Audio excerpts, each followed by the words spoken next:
Good evening, everyone. We have a quorum. I'll call the meeting to order. Welcome to the February 28th, 2017, 5:30 meeting of the Titusville City Council. First order of business is the invocation. Do we have any ministers here or anyone who would like to say an invocation? If not, we'll just have a moment of silent prayer.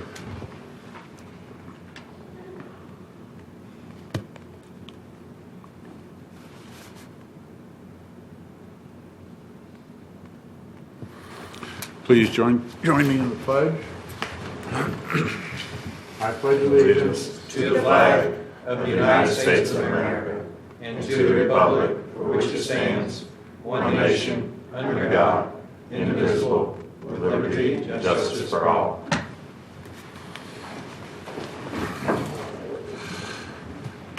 First order of business is special recognitions and presentations. The Fire Department 2016 year in review. Mr. City Manager?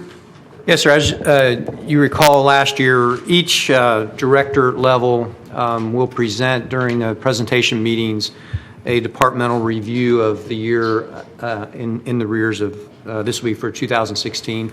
So Chief Woodward's here. He's got a video and a presentation for council. And Chief, all yours. Very good. Thank you, sir. Good evening, Mayor and Council. It's my pleasure to present a summation. Our media services, Kirk Corwin and Shane Daly, put together a fantastic video that I think paints a good picture on some of the accomplishments that our department achieved throughout the year 2016. So without further ado,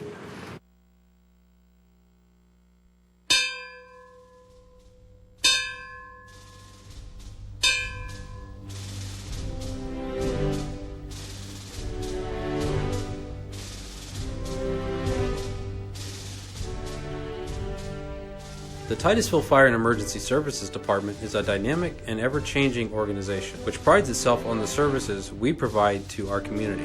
In 2016, our personnel rose to the challenge of increasing commercial and residential development and higher call volume to meet the needs of our citizens with dedication and professionalism. The rise of commercial development in the city has created a need for more fire safety inspections. This is where our Fire Prevention Division comes in. Comprised of 2 full-time inspectors and 1 part-time inspector, our inspection team ensures that current and newly constructed commercial occupancies are safe and up to code. Using data from past incidents, the Fire Prevention Division reports a decrease in commercial fires in our service area, due in part to performance of over 1,800 inspections throughout the year.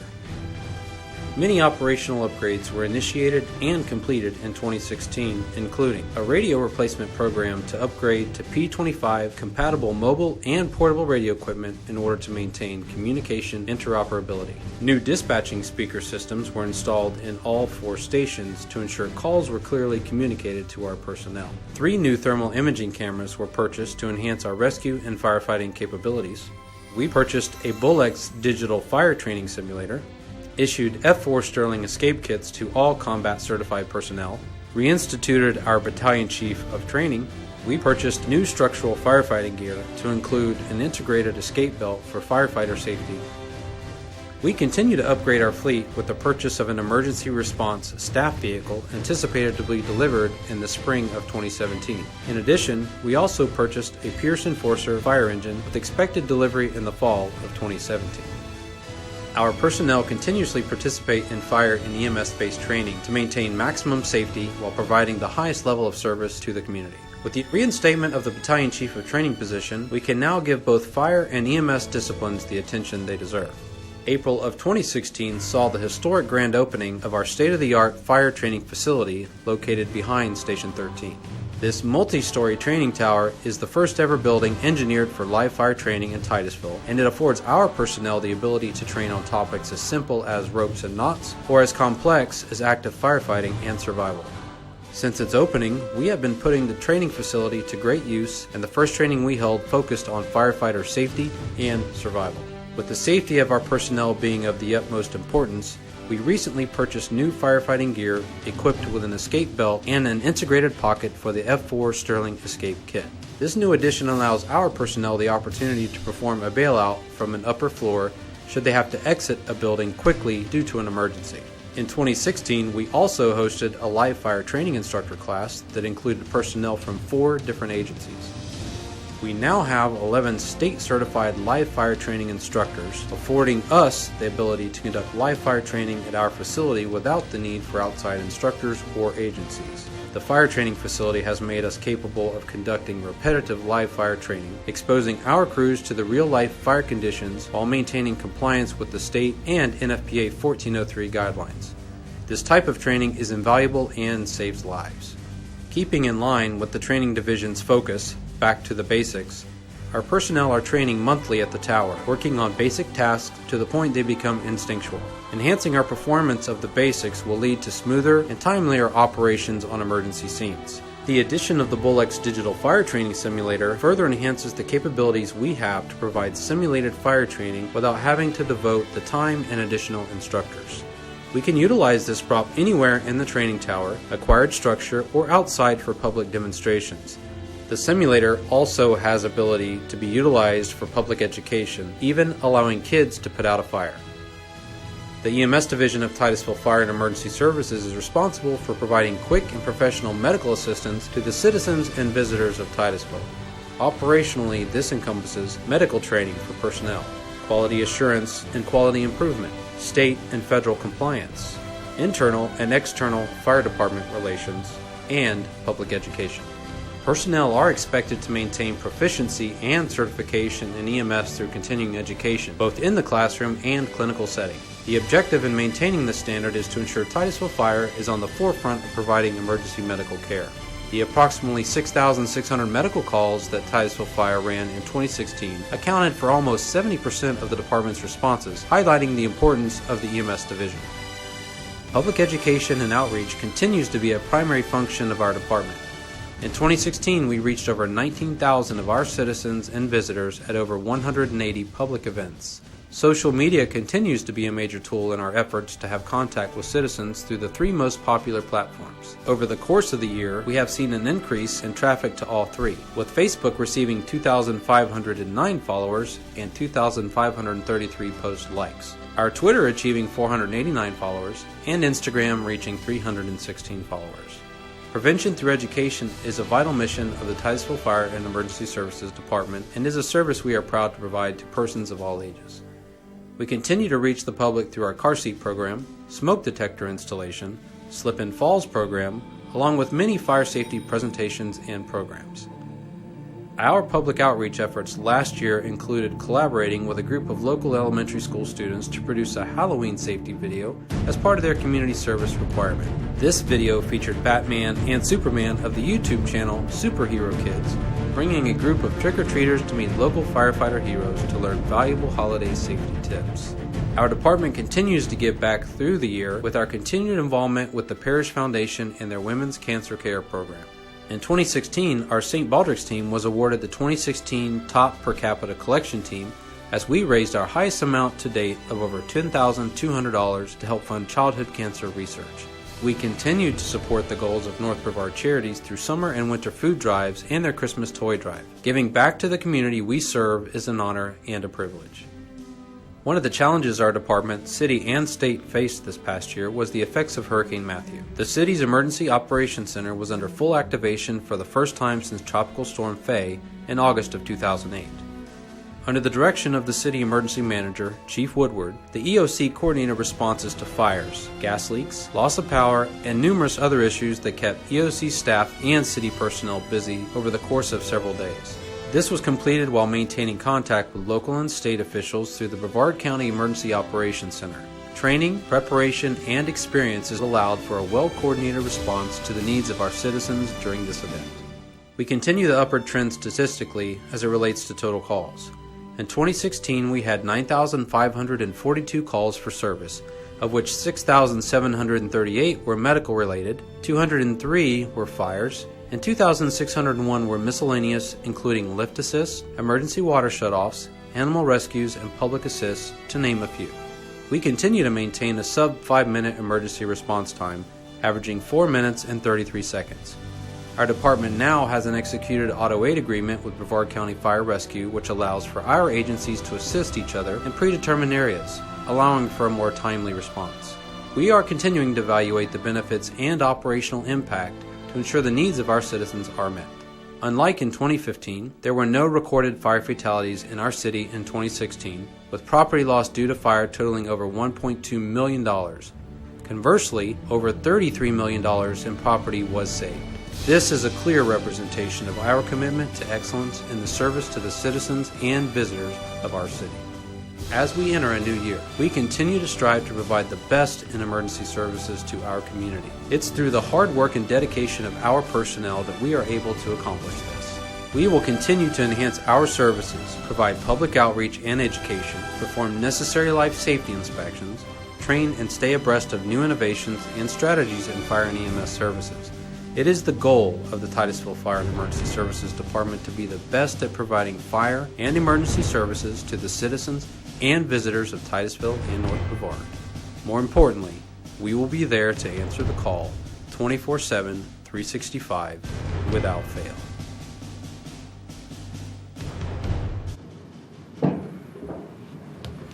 Very good, very good. Thank you. You have something else to talk about today? No, sir. I'm just available for any questions that y'all might have as a result of the video or anything else moving forward.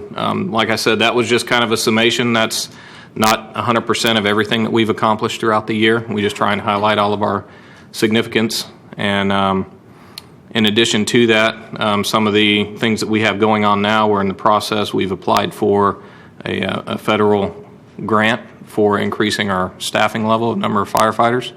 We're waiting to hear back on that and feeling pretty confident in regards to the potential outcome of it. And if we are able to increase our staffing, that'll be the first time since 1984 that we've increased the number of firefighters in the city of Titusville. Mm-hmm. So that's something huge, and we're really looking forward to that. And we appreciate y'all's support in everything that we're doing and moving forward. So do y'all have any questions? I have one. Will that go on our website? Because I think it should. I'm sure we can make those arrangements, yes, sir. That would be great. Thank you. Any questions?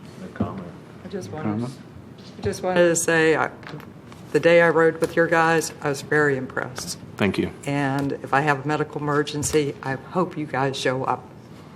You've got the best in the business in the city of Not wrong. Titusville, there's no doubt. Yeah. Sure do. Thank you. Thank you. I did, sir. Sure. So I just, number one, I just want to say thank you to the entirety to the department. Thank you for being great stewards of the dollars and the resources that you receive. You do a tremendous job with it. I don't know a time where I can't drive by and guys are out looking at equipment and making sure that it works, and because of the longevity. And so I just, number one, I thank you for that. And number two, just from a personal experience, I know my family members have had the fire department come out, and that medical number that you threw up there with the amount of residents that you serve, it's a good reminder of what you guys do too. Because when you have 0 fatalities to fire, that's an amazing statistic. But the amount of people that you service in that 4.5 minutes, there's a big difference between 4.5 and 5.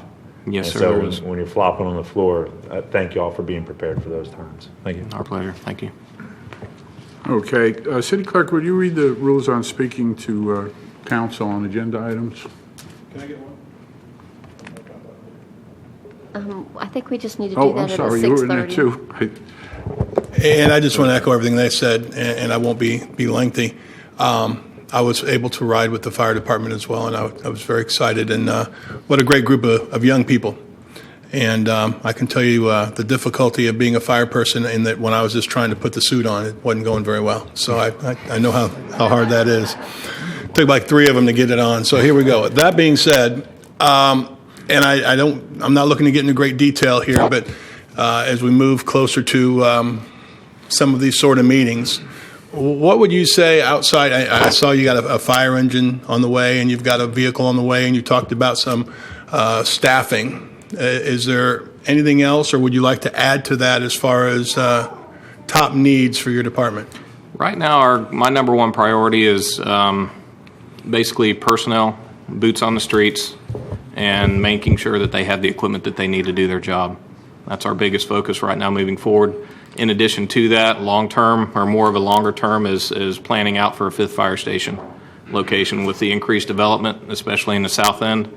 There's going to come a time where we're going to have that additional 5th Fire Station to be able to meet response time requirements, national standards, maintain our ISO rating, and so forth with the city. So all of those are, pretty much a priority for us at this time.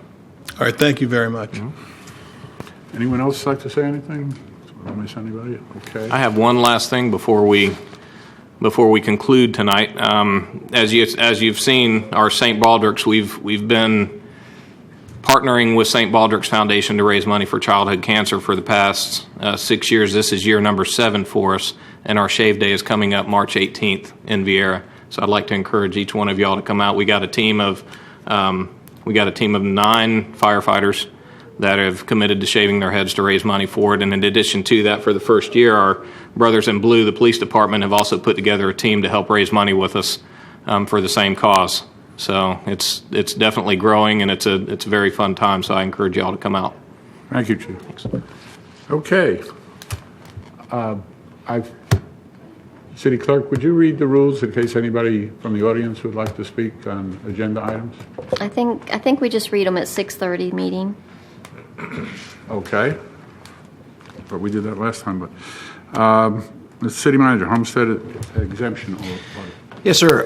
Acknowledge the presentation by Brevard County Appraiser's Office and authorize the city to enter into an agreement with the property appraiser and tax collectors for third-party audit services to identify properties with underserved homestead personal exemptions for the purpose of collecting taxes due.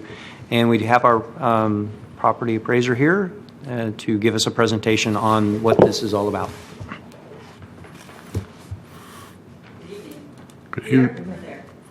Wherever you're comfortable. That's probably the best right there. I'm not going to read what was sent over to you. I'm assuming that all of you received the memorandum we sent over.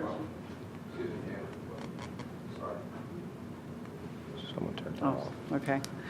That we sent over on February the 1st, outlining the homestead exemption audit agreement, give you some background on the information, the fraud investigations, and how that process works in our office. So I'm just going to recap a little bit of that to you. Just so you know, the homestead investigative process by way of fraud exemptions that are being received that should not be, some intentional, some not, is a reactionary process for us.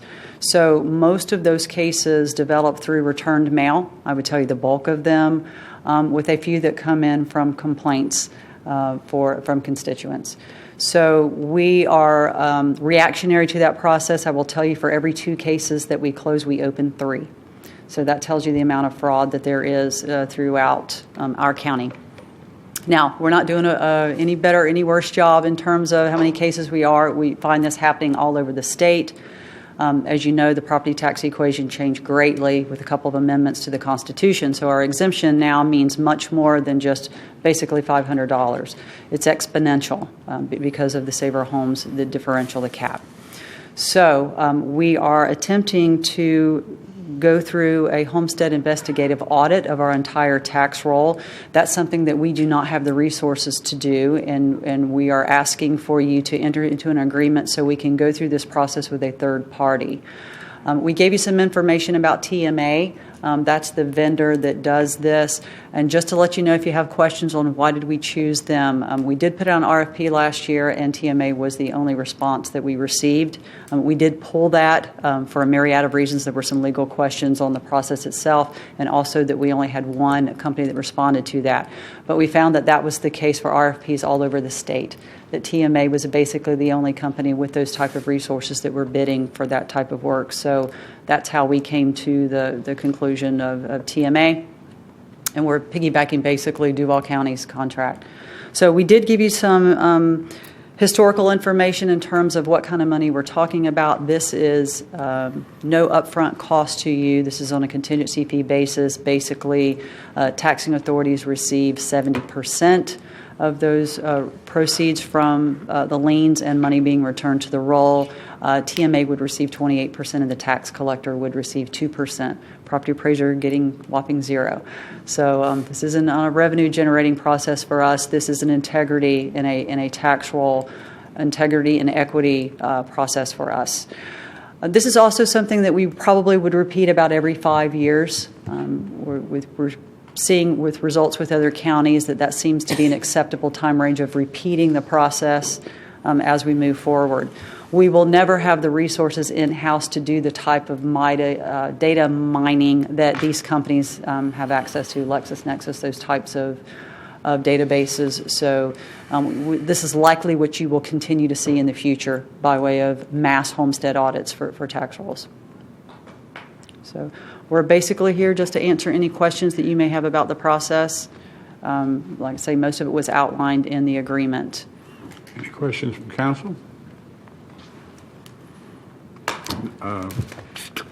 Vice Mayor. Yes, thank you, Mr. Blickman. Was there, relative to audit, I'm sure that there are going to be some folks that get woken up and surprised on this one that whatever they've been doing isn't working anymore after the audit. And so part of that, is there going to be, or do you intend any public education on with the homestead, what a homestead exemption is and to define that? Or is there something we can partner as a city to help, I guess, clarify what that is so that people know exactly what they should be doing? I think that I'm going to give you an honest bifurcated answer. Yeah. The first part of the answer is absolutely, and we do a great deal of community outreach, and you will find us at just about every community event where there's folks there that would be served from us disseminating information on homestead exemption or available exemptions. You'll see us at just about every function for veterans where we can disseminate that information, seniors, those types of things. So yes, I would assume that the folks that intentionally are filing homestead exemptions, and typically these are folks that own property in other counties or states, typically out of state, and they're receiving some other residential benefit, residency-based exemption in that state, that maybe once they get dinged, that behavior will not repeat itself. It is a 50% penalty, 15% per year when you're caught. Some of these liens get up to $25,000 in our county. In other states like New York, a similar lien would be about $50,000. So it's quite the penalty once you're caught. But I will tell you, we do have repeat cases once in a while where we catch the same person more than once violating the statutes and claiming more than one exemption. So we are doing our best to be responsive to the cases that are reported or through the return mail, but we'll never beat the statistical number of 2 closed cases and 3 open cases. Thank you. I can definitely attest to the amount of public engagement that as an office that you guys have. So thank you for that. Sure. Member Nelson? Thank you for the presentation. Thank you for bringing this to us. It's amazing to me how much money we are not collecting because of fraud. And I would agree with you that we need to put an end to it. Your office found over $1 million last year. Just about every year, there's about $1 million in liens filed and about a little over $1 million in collected monies for liens that have existed, for prior years in the current year. So this is a very cyclical process where we're, for lack of better words, chasing our tails in terms of finding it all. We will never find them all. We know that. And I will tell you there are unintentional cases of fraud where folks did not realize that they were receiving some type of residency-based exemption in another state. But I will tell you that has been a legislative effort of George and I since we walked in the door as the elected official, and we are working with our peers on that. But let me also give you this assurance. When you come into Brevard County and you file for a residency-based exemption, it can feel like a pretty invasive process because we're going to ask you if you received benefits in any other county or state, and we're going to go one step further and ask you if you own any property outside of our county. And if you answer yes, we're going to require that you go to that jurisdiction and bring us back documentation that says you are not receiving a residency-based exemption in that county or state. And the reason that we do that is this property appraiser is much happier with you being a little upset with me with the process than slapping a $25,000 lien on you because you didn't know that 35 years ago you filed for some type of residency benefit in that state where you're receiving a grand amount of $8 per year. That hurts my feelings. So We do as much as we possibly can at the initial process when you're filing for an exemption. If you're filing online, same thing. We're going to ask you a series of questions, and you're going to have to supply some documentation before we are going to make that a completed application. So we will continue to be as proactive as we can be as officers of this, but there's just too much information out there, and we're a large county, so we're never going to catch it all. Any other questions? Thank you, Mrs. Blinkley. Thanks Okay. for coming in. If you guys find that you have questions, give us a call or give Milo a call or George, and we'll be happy to answer any questions that you have. But we are hoping, we've got 3 tonight. I think you've got the school board tonight, Indian Harbor Beach, and I forget what other jurisdiction, because I'm here. And we've only had one that's had a little bit of heartburn in it because I don't think they quite understood. I will tell you this. TMA will not visit any properties. They do not do field inspections. They do not do anything but a data exchange, I think a questionnaire with our residents. All of that information is turned over to the property appraiser, and we make the determination to pursue the potential case of fraud. So it would be our office, having control of that process. They basically are handing over the database to say these are potential cases of fraud. Okay. Well, Thank you. Again, thank you very Good much for evening. bringing this to us.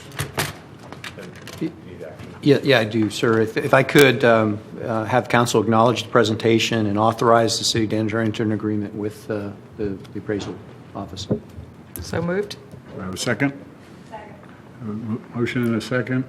Any further discussion? All those in favor say yes. Yes. Anybody opposed, like sign? Not hearing nothing, it passes unanimously. Thank you. Great. Thank you. Thank you. On or off? Yeah, for the next portion. Item C, sir, city manager. Yes, sir. As part of our ongoing training, 3 of our city council members attended a weekend workshop, and we have certificates of completion and graduation. So, sir, if I could have you to present that to our 3 city council members. Sure.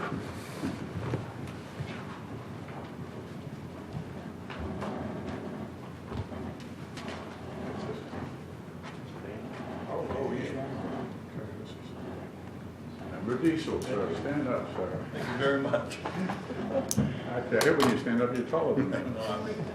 Congratulations. Thank you. Sir. Thank you very much. Mr. Nelson. This is for you. Congratulations. Thank you all. Thank you for going to that.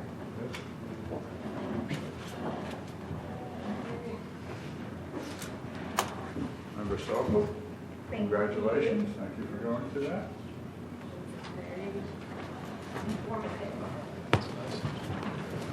Just for the record, I went to that some years ago.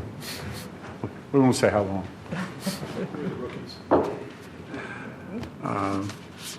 Employee recognition. Sir, I'd like to add one additional item to the agenda tonight. Our Employee of the Year for December was unavailable to accept his award in January. So tonight we have Detective James Burkett of the Police Department is here. If I could get that added to the agenda, we'll have Chief Lau come up and read the certificate. Yes, sir. Do we need a vote on that? Okay. A motion? Got it. Do I have a second on it? I have a motion and a second. Anybody, all those in favor say aye. Yes. Any opposed, like sign, passes unanimously. Chief, please. Thank you. Mayor, Council, on behalf of our city manager and the men and women of the Titusville Police Department, it is my privilege to be able to have Detective Burkett recognized for November's Employee of the Month. Detective Burkett is what we call our vice detective, deep undercover type drug investigations. The challenge with those is they can take months and sometimes years.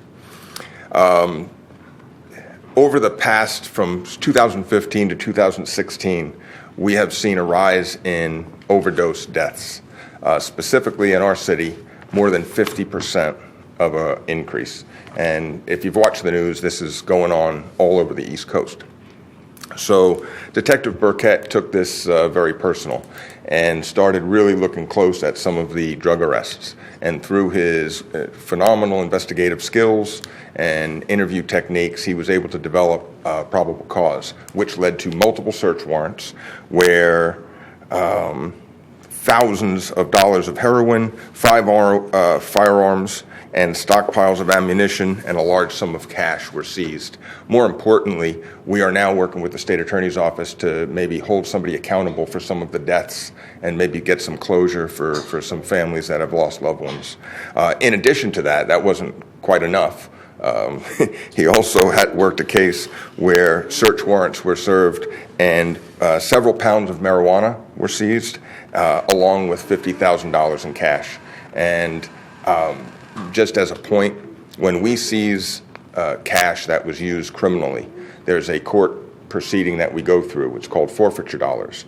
And we're able to purchase things like $100,000 worth of body cameras with that money where it is not taxpayer dollars. So it is very, very, very important seizures and something that I wanted to highlight. But it's for this and all the other reasons, namely his daughter, that he is our employee of the month for November.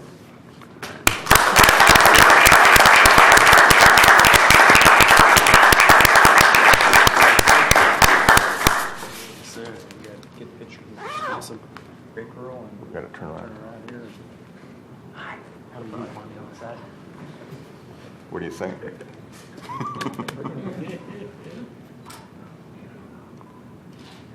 She knows which way to face the camera.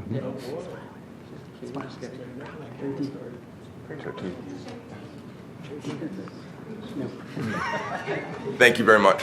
Thank you, and thank you, Detective Burkett, for what you did.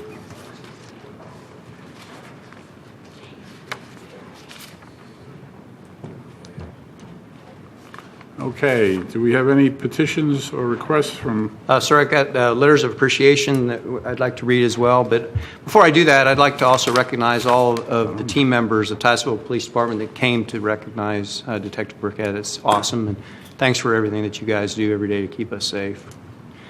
With that, the letters of appreciation that have been received during the month of February from Community Development is Preston Yates, Jolynn Kirtley. From Titusville Police Department, within our Code Enforcement Department is Glenn Tollison. Support Services is Carrie Beatty. And with the Fire Department is Tiffany Callahan, William Wiegert, and Andrew Johnson. Very good. I think we have performed all the required functions that we need for this meeting, so. Yes, sir, you have petitions and requests. Oh, okay. Would anybody from the public wish to speak under petitions and requests? I see none. Now, Coach? Now we have completed our task here, so I declare this meeting adjourned.